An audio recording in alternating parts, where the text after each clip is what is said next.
Yo guys, what's going on? It's COD Gamer back with another video today. In this video I want to talk about some news that's going on within the gaming industry. But before we do that, if you guys haven't already noticed, I have a new profile picture for my YouTube channel, and I just want to shout out Awesome Copter because he made me that profile picture and I really love it. So definitely shout out to him, and I'll post a link to his channel in the description. Definitely make sure to check him out.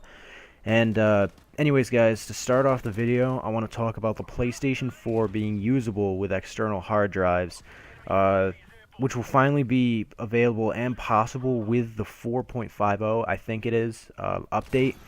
And although the release date for this update is not yet known, it is currently in the beta stages, so it should be rolling out within the next few months.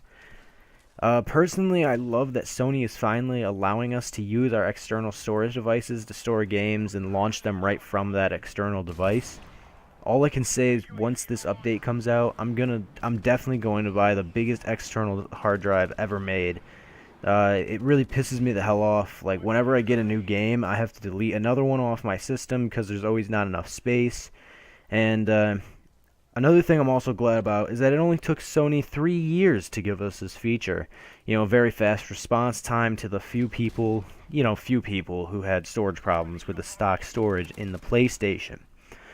Anyways, guys, moving on from that piece of news, I want to focus on the PlayStation VR. So as of February 19th, Sony has sold 915,000 units worldwide. And due to demand, Sony is increasing the production on the PSVR and will continue to support developers who make games for it. So I really like the idea of the PSVR, and it looks like a lot of fun. The only thing is the price, which sells for around $400 to $500. That is way too much. I'm not going to pay $400 to $500 for an accessory for a main console. I mean, even the main console costs less than that. You know, like $400 to $500 is more than a PlayStation 4, and there's not any truly amazing games for it yet.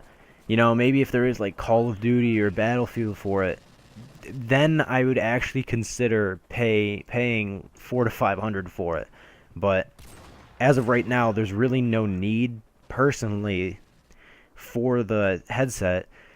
And I mean, maybe if it was $200 to $300, you know, $200, $250, maybe that would be more reasonable and I could see myself picking one up, but definitely not $400 to $500. There's a lot more things I'd buy than just the headset.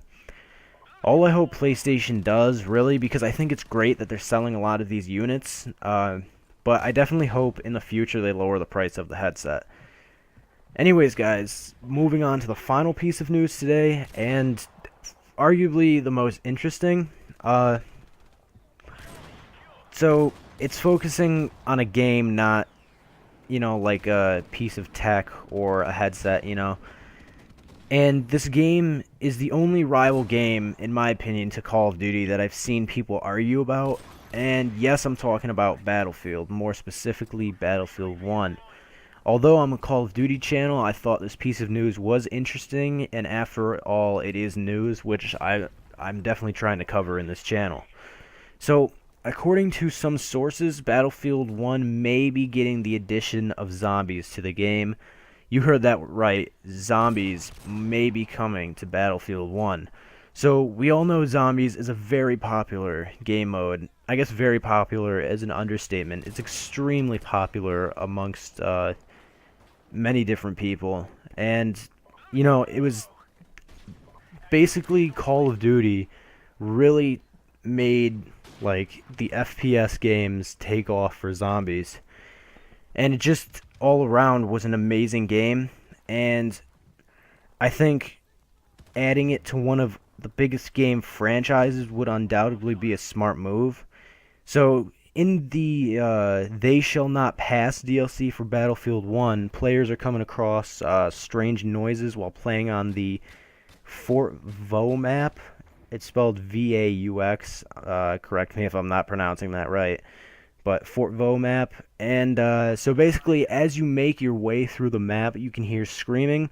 and it's definitely not human. You cannot tell me that it sounds human. So it sounds very much like what a zombie sounds like, from other games and other, zombie experience. It definitely sounds like a zombie. So this is indicating that zombies may be coming to Battlefield 1 in a future DLC update. Because games always like to, in their DLC, they like to hint at other things. I know Call of Duty is famous for doing stuff like this, but Battlefield 1 and Battlefield in general is definitely not shy to doing stuff like this, hinting towards other things within their own game. So, while it isn't confirmed or denied by EA, it's still very possible that they're teasing us and trying to trick us into thinking something completely different before they drop their upcoming DLCs in the next few months. So, if this does prove to be true and they're adding a zombies mode, I think it would be amazing, like a World War I setting in zombies, and I think it would be really interesting and fun to play. I don't recall ever playing a game with World War I technology and weaponry and playing against zombies. Like, I just think that's really interesting, and I'd really like to play something like that. So if Battlefield, and again, I don't think I've ever played a game by a Battlefield game with zombies in it. I don't even think that exists. So, I mean, them adding it, it would definitely be interesting, because I'm used to Call of Duty, and every time you play zombies, it always has that Call of Duty feel. I'd be interested to see how Battlefield would make a zombies mode. So of course, this is all speculation, but the audio clip of the screaming definitely does sound like a zombie, and I'll make sure to put that audio at the end of the video for you guys to decide for yourself. Anyways, guys, that's all for today news-wise. Make sure to like and subscribe to the channel for upcoming content. Anyways, guys, I'm done talking. Here's the audio of the zombie in Battlefield 1. Make sure to comment on this video telling me what you all think this is. I'd definitely love to read some of your thoughts. I'm COD Gamer, signing off. Peace.